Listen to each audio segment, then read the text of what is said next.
Donald Trump. If you had a message for Donald Trump, what would you say to him? Well, who am I to give him any message? After all, he is the president-elect of US, the most powerful nation.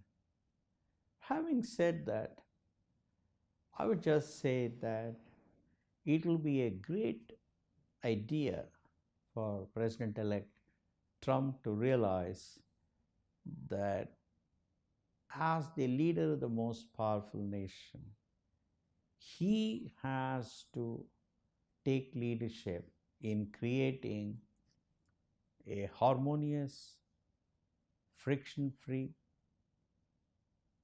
sustainable, and happy world, happy planet. I think that is an idea in which he has a very important role to play. And if he does that, I have a feeling that after his presidency is over, he will be much happier than he would be otherwise. Taking on this subject of reaffirming the national identity of some of our nations, how do you interpret the rise of Le Pen in France? Well, the world goes through cycles of leftism, liberalism, and conservatism.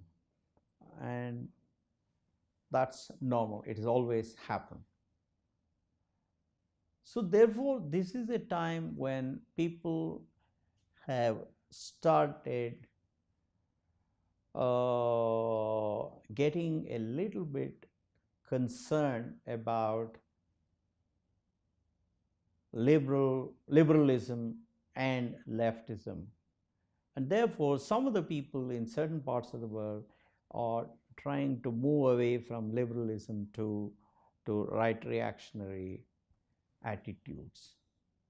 But it is the responsibility of global leaders to tell them, to address them, and give them a view of life, a view of the world that gives them hope, that gives them confidence that tomorrow will be better. So therefore, the need today is for the leaders of other parties in France or elsewhere to paint a very positive, hopeful, and confident future of France and the world. And then I think people will be more confident. And of course, Great Britain, the place where I was born, has voted to leave the European Union. Is that something which you were in favor of? No, I am a foreigner, so who am I to express any opinion? They have spoken. The people of Great Britain have spoken. And I think it is now the responsibility of Prime Minister Theresa May to implement it.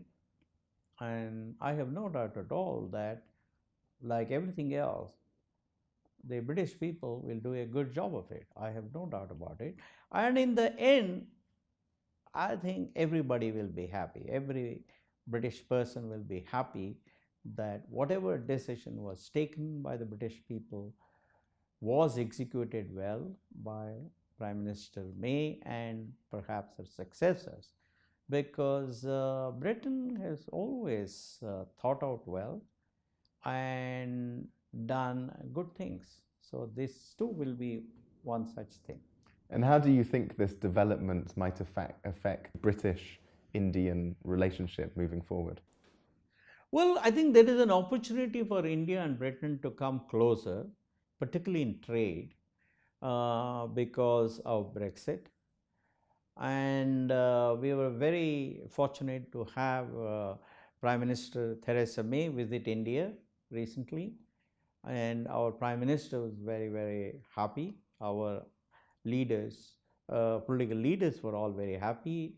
Some of us, the trade leaders met her, and we are all very very, very happy to hear her views. And I think it'll bring India and UK closer. And we have a common history, so therefore it is much easier for Britain and India to come very close compared to many other nations. Your book has a chapter on what India can learn from the West. This book, by the way, which is definitely worth reading. Very, very enlightening on India and the possibilities and Mr. Murthy's vision. So what, in fact, should the West be learning from India? Well, I think there are a few things that we can contribute to the world. First of all, contentment is the hallmark of an Indian mind. Being contented with whatever God has given you, being happy within the circumstances that you are, and at the same time making effort constantly to improve yourself. That is, today you are content, but while being content, you work hard to make tomorrow better. Lot of people in the world, they are unhappy with what they are, and therefore they are not in a position to work hard to create a better tomorrow. I think that is the trick of India.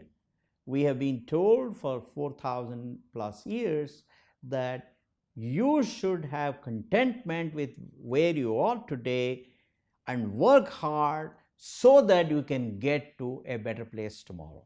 That's one. Second, I think family is a very, very important unit in India. Sacrifice by parents, brothers, sisters to bring up other members of the family. We look after our grandparents, very well. When our parents become old, we make sure they are with us. We look after them. I think that's another very good philosophy, because we say, look, when they were in good health, they looked after us. Now it is our responsibility to make sure that their old age is comfortable.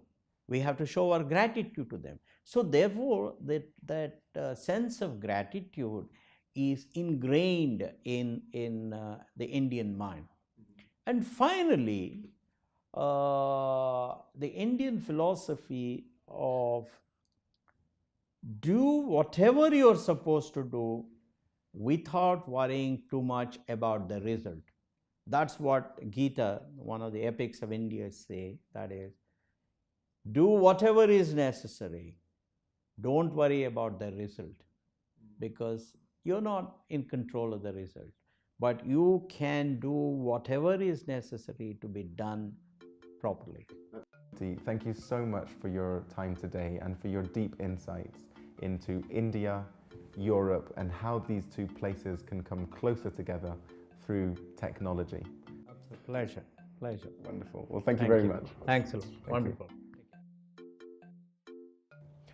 Our goal is to provide mid-sized technology leaders in Europe with greater insights and greater access to emerging markets in Asia.